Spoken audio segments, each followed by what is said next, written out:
Hello student,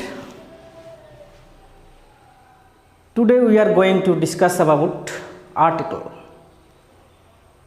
আজকে আমরা জানব আর্টিকেলের ব্যবহার।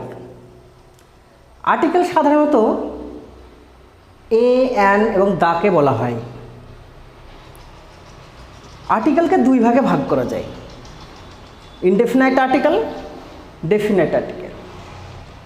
ইনডেফিনাইট আর্টিকেল হলো এ এবং অ্যান, আর ডেফিনাইট আর্টিকেল হলো দা। তো এখন আমরা প্রথমে ইনডেফিনাইট আর্টিকেল কিভাবে ব্যবহার করা হয় সেটা জানব। যে কোনো একটি কাউন্টেবল নাউন বোঝাতে এ ব্যবহার করা হয়। যে কোনো একটি কাউন্টেবল নাউনকে বোঝাতে এ ব্যবহার করা হয়। একটি যে কোনো একটি বোঝাতে। বারবার করে বলছি, সবাই শুনে নাও। যেমন দেখো, এ বয় মানে তো একটি ছেলে, আমরা তো জানি। কিন্তু বয় মানে কি? ছেলে। ছেলে তো কি অনেক ছেলে হয়, পৃথিবীতে অনেক ছেলে আছে। তো সেখানে যে এ বয় মানে অনেক ছেলে আছে, তার মধ্যে একটা।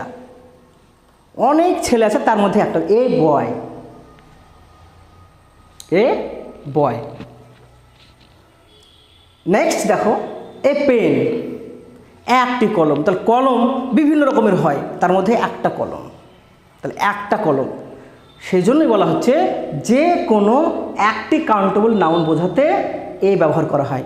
এটা এক নম্বর, মন দিয়ে বুঝে নাও এবং মাথায় ঢুকিয়ে নাও এটা, যে কোনো কাউন্টেবল নাউনের একটা বোঝাতে এই ব্যবহার করতে হয়। দ্বিতীয়ত কি, সবসময় সিঙ্গুলার কাউন্টেবল নাউন বোঝাতে ব্যবহার করা। সিঙ্গুলার, এখানে বলা হয়েছে দেখো, কাউন্টেবল নাউন এটা সিঙ্গুলার হতে হবে। কাউন্টেবল নাউন সিঙ্গুলার, একটি বোঝাতে। একটি মানে সিঙ্গুলার। তাহলে একটি বোঝাতে, সিঙ্গুলার নাউনের, কাউন্টেবল নাউনের একটি বোঝাতে আমরা এই ব্যবহার করব। এবং আরেকটি কথা, সেটি হচ্ছে কি, সবথেকে গুরুত্বপূর্ণ কথা, এটা মেনে চললেই সবথেকে বেশি ভালো হবে। সেটা হচ্ছে যে আমরা যে ওয়ার্ডের প্রথমে ড্যাশ দেওয়া থাকবে, সেই ওয়ার্ডটার প্রথম ওয়ার্ডটা কী আছে দেখব এবং সেইটা উচ্চারণ করব। সাউন্ড দেখে এ হবে না অ্যান হবে সেটা বলবো। সেই ওয়ার্ডটা কনসোনেন্ট হতে পারে বা ভাওয়েল হতে পারে। ভাওয়েল যদি হয়, আমরা জানি যে ভাওয়েল হলে অ্যান হয় আর কনসোনেন্ট হলে এ হয়, তাই তো? কিন্তু সাউন্ডটা হচ্ছে মেন। এটা মাথায় রাখবে যে সাউন্ডটা হচ্ছে মেন। যদি সেই ওয়ার্ডের প্রথম লেটারের উচ্চারণ কনসোনেন্টের মতো হয়, সেটা ভাওয়েল দিয়ে শুরু হয়, সে ভাওয়েল হতে পারে। যেমন দেখে নাও, ইউ তো ভাওয়েল, তাই না? এ ই আই ও ইউ, এই পাঁচটি ভাওয়েল।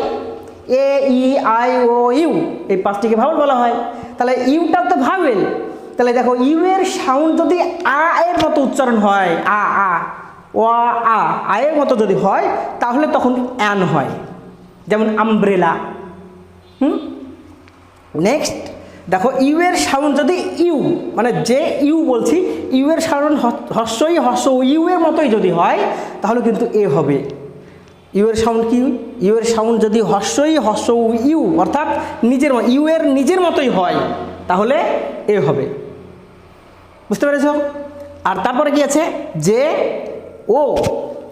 ও এর সাউন্ড যদি আয়ের মতো হয়, তাহলে অ্যান হয়। যেমন আউল।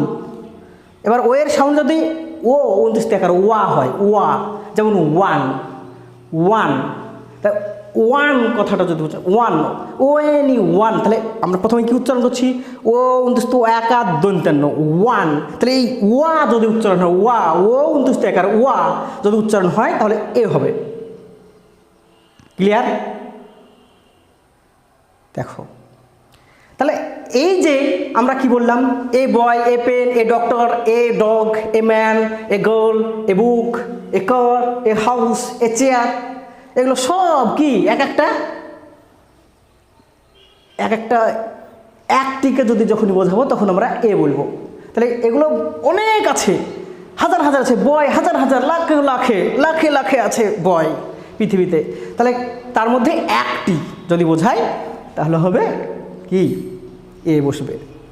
যেমন ধরো Noor Taj is a doctor, she is a girl, তাহলে গার্ল পৃথিবীতে অনেক গার্ল আছে, তার মধ্যে একজন মেয়ে। দে হ্যাভ এ গার্ডেন, তে হবে গার্ডেন, তাহলে পৃথিবীতে অনেক বাগান আছে, তার মধ্যে একটা বাগান। আবার বলা হচ্ছে যে it is a beautiful day, তাহলে সুন্দর দিন তো অনেক হয়, সুন্দর দিন অনেক হয়, যেমন আজকের দিনটা সুন্দর, আবহাওয়াটা সুন্দর, তাহলে কি এ বসছে এ বিউটিফুল ডে। তাহলে অনেক বিউটিফুল দিনের মধ্যে, অনেক সুন্দর দিনের মধ্যে একটা দিন, ঠিক আছে। তারপরে বলছে লাস্টে দেখো উই হ্যাভ আ চান্স, সুযোগ অনেক রকমের হয়, অনেক সুযোগ হয়, তার মধ্যে আমাদের একটা সুযোগ, আমাদের একটা সুযোগ। যাই হোক, তোমরা এটা ভালোভাবে মন দিয়ে পড়বে এবং ভিডিওটা ভালো লাগলে তোমরা লাইক কমেন্ট এবং বন্ধুদের সঙ্গে শেয়ার করবে, আর চ্যানেলটাকে সাবস্ক্রাইব করে দাও, এক্ষুনি ঝটপট লেগে যাও।